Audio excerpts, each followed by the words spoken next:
नमस्कार दोस्तों।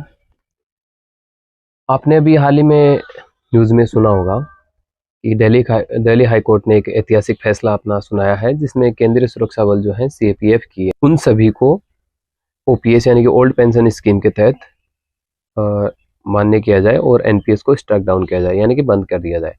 और ये फैसला दिया गया है। उसके बाद में ये कहा गया है कि इस फैसले के आने के बाद 4 वीक का समय मिला है, उसके बाद में ये फैसला लागू हो जाएगा। फैसला है, इनमें इसका स्वागत करते हैं और जो भी इनमें योगदान रहा है जिनका भी, चाहे वो माननीय कोर्ट हो, जो एडवोकेट है और जो रिट जिन्होंने पिटीशन फाइल करी थी, उन सभी को।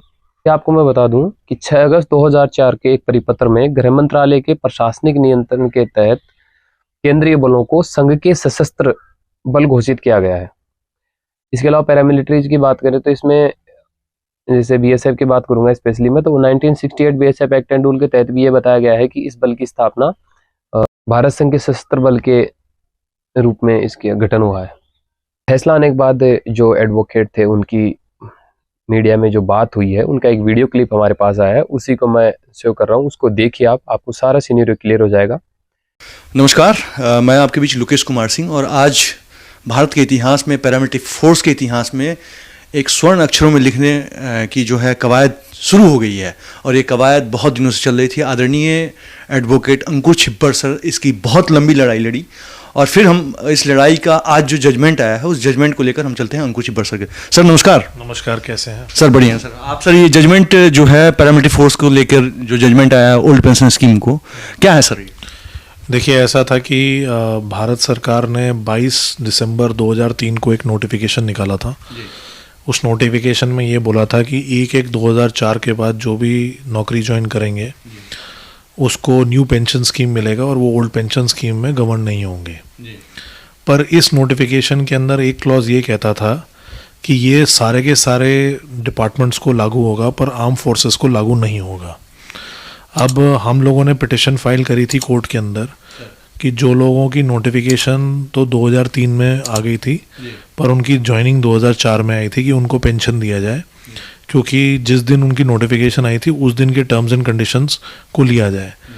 उसके अलावा हमने ये आर्ग्यूमेंट डाली थी कि क्योंकि सीएपीएफ जो है, सीएपीएफ माने कि CRPF, BSF, ITBP, SSB, CISF, Assam Rifles, ये सारे के सारे arm force of the union है, इसलिए इस नोटिफिकेशन के हिसाब से इनको भी ओल्ड पेंशन स्कीम मिलनी चाहिए थी। यही नहीं है, article 246 schedule 7 of the constitution भी ये बताता है कि army, air force, navy and all other arm forces, तो वो इन आर्म फोर्सेस का रेफरेंस देती है। उसके अलावा एमएचए ने खुद एक नोटिफिकेशन निकाला था जिसमें उन्होंने बताया था कि सीएपीएफ जो है वो सारे के सारे आर्म फोर्सेस हैं। उसके अलावा एक और जजमेंट है जो कि सुप्रीम कोर्ट ने दी है, जिसके अंदर उन्होंने डिक्लेयर किया है कि अखिलेश प्रसाद की जजमेंट है, जिसके अंदर उन्होंने बोला है कि CRP is an arm force of the union. तो हमारी आर्ग्यूमेंट को सुनने के बाद आज जजमेंट रिजर्व हो गई थी। आज जजमेंट में प्रोनाउंसमेंट आई थी। जजमेंट सर 1 दिसंबर को इसको आर्गुमेंट्स किया था ना हमने। हाँ, जजमेंट रिजर्व हुई थी 1 दिसंबर को।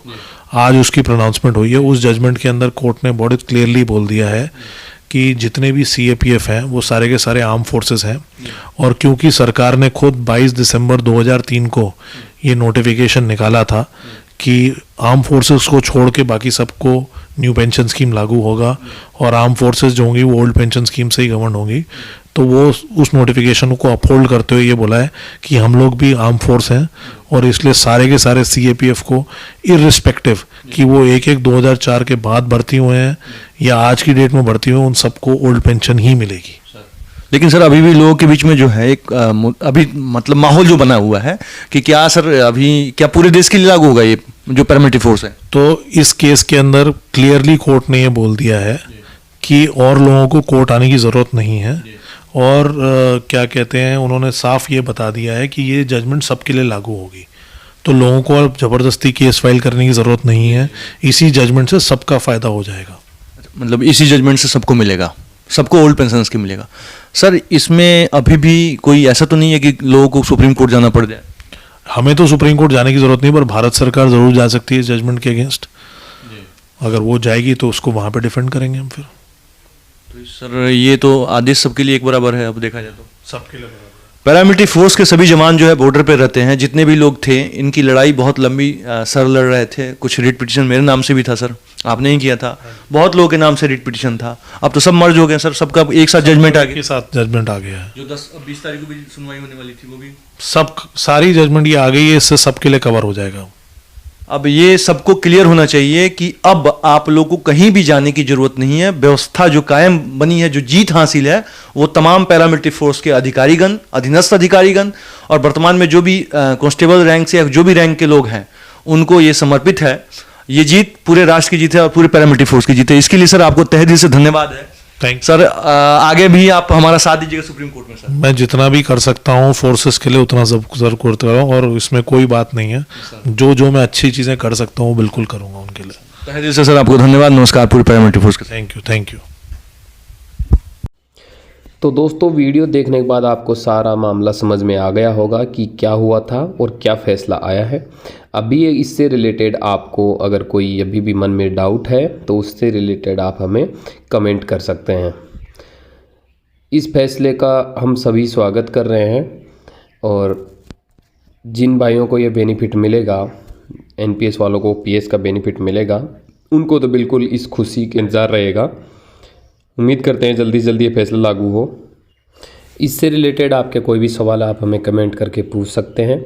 ऐसी ही जानकारी के लिए, आर्म फोर्सेज से संबंधित जानकारी के लिए आप हमारे चैनल को सब्सक्राइब कर लीजिए और बेल आइकन को ऑन कर लीजिए, जिससे आने वाला नोटिफिकेशन आपको सबसे पहले प्राप्त हो। और कोई भी प्रकार की, किसी भी प्रकार की आपको जानकारी चाहिए तो वो भी आपको टाइमली मिल सके। थैंक यू, धन्यवाद।